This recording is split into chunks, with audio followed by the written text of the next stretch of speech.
untuk Mas Imam Mbak Erna bahagia selalu.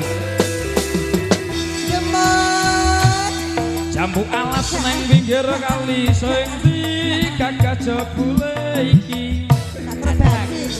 Ada semut direngaran kok dirabot. Ayo Kak. Weh, golane. Susune ron